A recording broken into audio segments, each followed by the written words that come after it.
இன்னைக்கு தமிழகம் வருகிறார் பிரதமர் நரேந்திர மோடி. இது குறித்து அவர் எக்ஸ் தளத்தில் ஒரு பதிவை போடுறாரு. அந்த பதிவை மேற்கோள் காட்டி அதை டேக் பண்ணி தமிழக முதல்வர் ஸ்டாலின் சில கேள்விகளை முன் வச்சு தமிழ்நாடுக்கு துரோகம் செய்கிறது என்டிஏ, தேசிய ஜனநாயக கூட்டணி தமிழ்நாட்டுக்கு எப்பொழுதுமே துரோகத்தை தான் செஞ்சிருக்கு அப்படின்னு சொல்லி ஒரு லிஸ்ட் போட்டிருக்காரு. அது என்ன, அதுக்கு உண்மையிலே என்ன பதில் அப்படிங்கிறத பார்ப்போமா? Tamil Nadu counts the betrayals of NDA அப்படின்னு போட்டுட்டு கீழே போடுறார். தேர்தல் சீசன் வந்தால் மட்டும் தமிழ்நாடு பக்கம் அடிக்கடி வரும் மாண்புமிகு பிரதமர் மோடி அவர்களே அப்படின்னு சொல்லியிருக்காரு. நம்முடைய பதில் என்னன்னா, எந்த சீசனிலுமே இப்போது வரை வேங்கை வயலுக்கோ கள்ளக்குறிச்சியில் கள்ளச்சாராயத்தால் தாலியை இழந்த பெண்களையோ இன்னும் போய் நீங்க பார்க்கலையே சார் அப்படின்னு தான் கேட்க வேண்டியிருக்கு. அதற்கு அவர் என்ன பதில் சொல்வார் அப்படின்னு தெரியல. அடுத்ததா கேட்கிறார், தமிழ்நாட்டுக்கு தர வேண்டிய 3458 கோடி ரூபாய் சமக்ர சிக்ஷ கல்வி நிதி எப்போது வரும் அப்படின்னு ஒரு கேள்வி கேட்குறாரு. இது குறித்து மத்திய மனிதவள மேம்பாட்டுத்துறை அமைச்சர் தர்மேந்திர பிரதான் ரொம்ப தெளிவாக சொல்லியிருக்காரு. பிஎம்ஸ்ரீ திட்டத்தில் சேரணும்னா என்னென்ன கிரைட்டீரியாவை நீங்கள் பூர்த்தி செய்திருக்கணும் அப்படிங்கிறது. இதை ஒத்துக்கிட்டு தான் நீங்கள் கையெழுத்து போட்டீங்க அப்படின்னு. அந்த கையெழுத்து போட்ட அந்த கடிதத்தை கூட ஏற்கனவே ஷேர் பண்ணியிருந்தார். ஏன்னா அதில் கையெழுத்திட்டவர் அப்போதைய தலைமைச் செயலாளர் சிவதாஸ் மீனா அப்படிங்கிறது நம்ம எல்லாருக்கும் தெரியும். இப்போ எதன் அடிப்படையில் அவர் கையெழுத்து போட்டார் அப்படிங்கிறத ஸ்டாலின் தான் நமக்கு சொல்லணும். அதை இவர் சொல்வாரா அப்படிங்கிறது நம்முடைய கேள்வி. அடுத்தது டீலிமிட்டேஷன் பற்றி ஒரு கேள்வி கேட்டிருக்கார். டீலிமிட்டேஷனில் தமிழ்நாட்டின் தொகுதிகள் குறைக்கப்படாது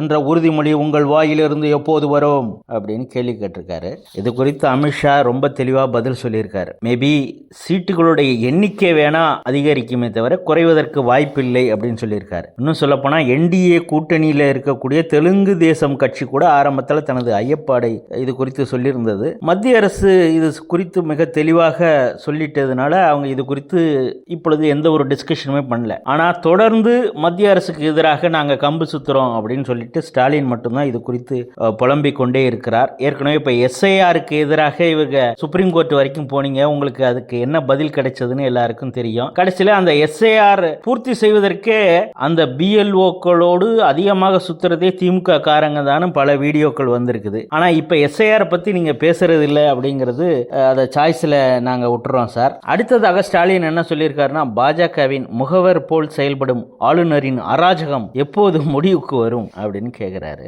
ஆளுநருடைய பதவியை நீக்கணும்னா அது முடிவு எடுக்க வேண்டியது பிரசிடென்ட் தான் அப்படிங்கிறது எல்லாருக்கும் தெரியும். அது ஒரு பக்கம் இருக்கட்டும். ஆனால் கடந்த சட்டசபையில் உரை நிகழ்த்தாமல் வெளியேறிய ஆளுநர் RN ரவி அவருடைய அலுவலக குறிப்பில் இருந்து ஒரு அறிக்கையை வெளியிட்டிருந்தாங்க. அதில் பல காரணங்களை சொல்லியிருந்தாங்க ஏன் உரையை வாசிக்கலன்னு. கிட்டத்தட்ட 13 முக்கியமான காரணங்களை அவர் சொல்லியிருந்தார். குறிப்பாக தலித்துகளுக்கு எதிரான குற்றங்கள், பெண்களுக்கு எதிரான வன்முறை, கஞ்சா போதை பயன்பாடு, பல்கலைக்கழகங்களிலே காலி பணியிடங்கள், இதனால மாணவர்களுடைய எதிர்காலம் கேள்விக்குறி, தற்கொலையின் தலைநகர் தமிழகம் என்ற கடுமையான குற்றச்சாட்டுகள் எல்லாம் சொல்லியிருந்தார். அதுக்கு பதில் சொல்லாம அந்த ஆளுநர் RN ரவியை எப்ப சார் நீக்குவீங்கன்னு கேள்வி கேட்டிருக்கீங்க. அது ஒரு பக்கம். கடைசியில் ஒன்னொன்னு சொல்லியிருக்கீங்க, அவர் BLO போல, அதாவது முகவர் போல செயல்படுறாரு அப்படிங்கிறீங்க. ஏற்கனவே அவர் போஸ்ட்மேன் சொன்னீங்க. கவர்னரை கலாய்க்கிறதுல கூட உங்களுக்கு ஏன் சார் இவ்வளவு கன்ஃபியூஸ்? தமிழ் பாசத்தில் தமிழர்களை மிஞ்சியதாய் காட்டிக்கொள்ளும் உங்கள் அரசிடம் இருந்து தமிழுக்குரிய நிதி ஒதுக்கீடு எப்போது வரும்?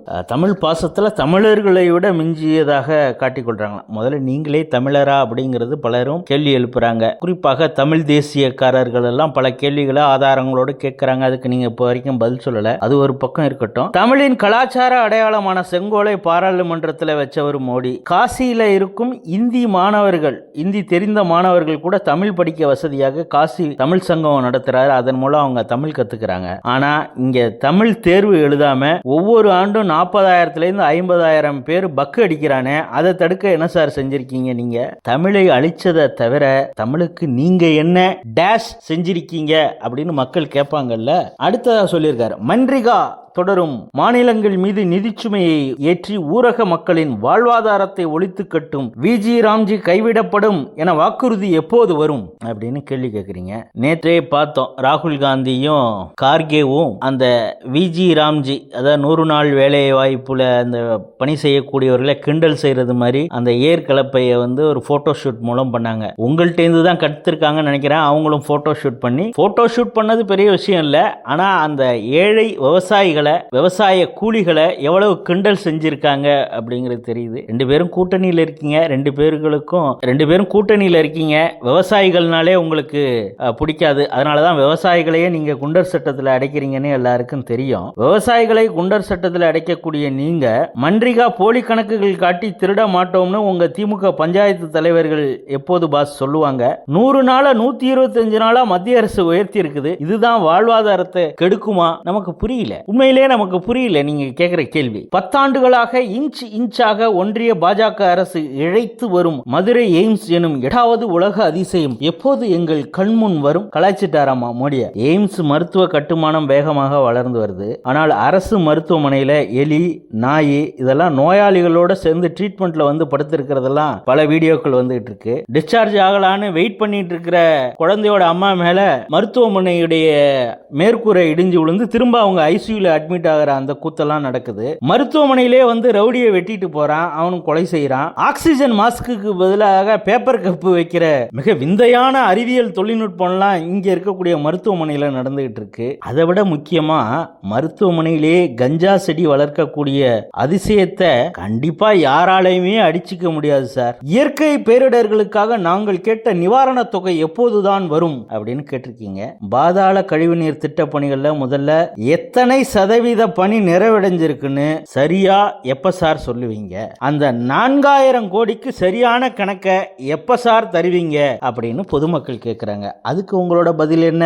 ஓசூர் விமான நிலையம், கோவை மதுரை மெட்ரோ திட்டங்களுக்கு எப்போது ஒப்புதல் வரும்? கோவை மதுரை மெட்ரோ திட்டங்களுக்கு நீங்க அனுப்பிச்ச அந்த ப்ராஜெக்ட் ரிப்போர்ட்லயே பல குளறுபடிகள் இருந்தது, இது சாத்தியக்கூறு இல்லை அப்படிங்கிறது மாதிரி ஏற்கனவே கருத்து சொல்லிட்டாங்க. இருந்தாலும் வம்படியாக மெட்ரோ அங்க திட்டத்தை தான் கொண்டு வருவேன்னு ஒத்த காலில் நிக்கிறீங்க. அந்த திட்டங்கள் வந்தா பல 100 ஏக்கர்கள் விவசாய மற்றும் மக்களுடைய இடங்கள் எல்லாம், நிலங்கள் எல்லாம் பறிபோகக்கூடிய ஒரு சூழல் இருக்கிறதுன்னு சொல்றாங்க. இவ்வளவு பிரச்சனை இருந்தும் அந்த திட்டத்தை கொண்டு வருவேன் அப்படின்னு ஒத்த காலில் நிக்கிறதுக்கு காரணம் என்ன அப்படின்னு தான் நமக்கு தெரியல. ஓசூர் விமான நிலையம் நீங்க வந்து விளம்பரத்துக்காக தான் கேட்கறீங்கன்னு எல்லாருக்கும் தெரியும். பக்கத்திலேயே பெங்களூர் விமான நிலையம் இருக்குது. ஓசூர் விமான நிலையம் வருவதற்கான வாய்ப்பு இல்லைன்னு 2 நாளைக்கு முன்னால பேப்பர்லயே சொல்லிட்டாங்க, அதற்கான காரணங்களை எல்லாம். அதையும் தாண்டி உங்களை விட ஸ்ரூடா இருக்கக்கூடிய ஆந்திர முதல்வர் சந்திரபாபு நாயுடு அங்க இன்னொரு விமான நிலையம் வருவதற்கு பல ஏற்பாடுகளையும் அதற்கான திட்டப்பணிகளை சரியாக அவர் வரையறை செய்து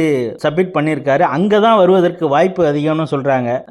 நீங்க தமிழ்நாடு உலகத்துக்கே முன்னோடியாக இருக்குது, இந்தியாவுக்கே முன்னோடியாக இருக்குதுன்னு உருட்டிட்டு இருக்கீங்க. ஆனா உங்களோட பக்கத்தில் இருக்கக்கூடிய மாநில முதல்வர் தான் ரொம்ப ஸ்மார்ட்னு இதுலயே தெரியுது. அதுக்கப்புறம் கீழடி அறிக்கை எப்போது வெளிவரும் அப்படின்னு மிக முக்கியமான கேள்வியை கேட்டிருக்கீங்க. இது குறித்து உங்களுக்கு எத்தனை தடவை சார் பதில் சொல்றது? அவங்க ஏற்கனவே கேட்டுட்டாங்க. கீழடி குறித்த சரியான ஆவணங்கள், அதாவது ஆண்டு நிர்ணயிக்கிறதுல சரியான ஆதாரங்களை கொடுங்க அப்படின்னு மத்திய ஏஎஸ்ஐ கேட்டிருக்குது. அதற்கான மேலதிக தரவுகளை கொடுங்க, நீங்க ஏற்கனவே கொடுத்த ரிப்போர்ட்ல சில சேஞ்சஸ் பண்ணணும்னு கேட்டிருக்காங்க. அதற்கு உங்களுடைய பதில் என்ன அப்படிங்கறத தெரியல.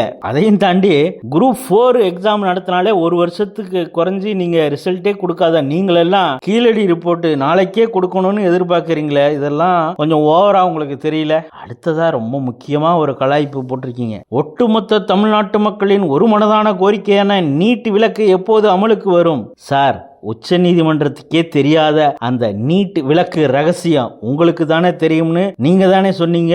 உங்க பையன் சொன்னாரு, உங்க தங்கச்சி சொன்னாங்க. முதல் கையெழுத்தே நீட்டை விலக்கு அப்படின்னு கையெழுத்தை போட்டு அதை தூக்கி வீசிடுவோம்னு வாக்குறுதி கொடுத்து நீங்க தான் சார் அந்த மாணவர்கள்ட்ட மன்னிப்பு கேட்கணும். மோடி எப்படி பதில் சொல்லுவார் அதற்கு? தொடர்ந்து துரோகங்களை மட்டுமே செய்யும் பாஜக கூட்டணிக்கு தமிழ்நாடு எப்போதுமே தோல்வியைத்தான் தரும் அப்படின்னு கடைசியில முடிச்சிருக்கீங்க. தமிழகத்தில் பாஜக கால் பதிக்க முடியாது, ஏன்னா அவங்களுக்கு காலே இல்லை அப்படின்லாம் கலாய்ச்சிங்க. ஆனா 4 எம்எல்ஏ வந்து ஆச்சு. பாஜக கூட்டணியில ஒவ்வொரு கட்சியா இப்ப சேர்ந்துட்டு வராங்க. உங்களுக்கு ஏன் சார் இப்ப அனத்துது? கடைசியாக ஒரு ஹேஷ்டேக் போட்டிருக்கீங்க, என்டிஏ பிட்ரேட்ஸ் டிஎன் அப்படின்னு. ஆனா சமூக வலைத்தளத்துல செயல்படக்கூடிய ஜென்சிகள் டிஎம்கே ஃபைல்ஸ் டிஎன் அப்படின்னு தான் ட்ரெண்ட் பண்றாங்க. இதுக்கு நீங்க என்ன பதில் சொல்ல போறீங்க?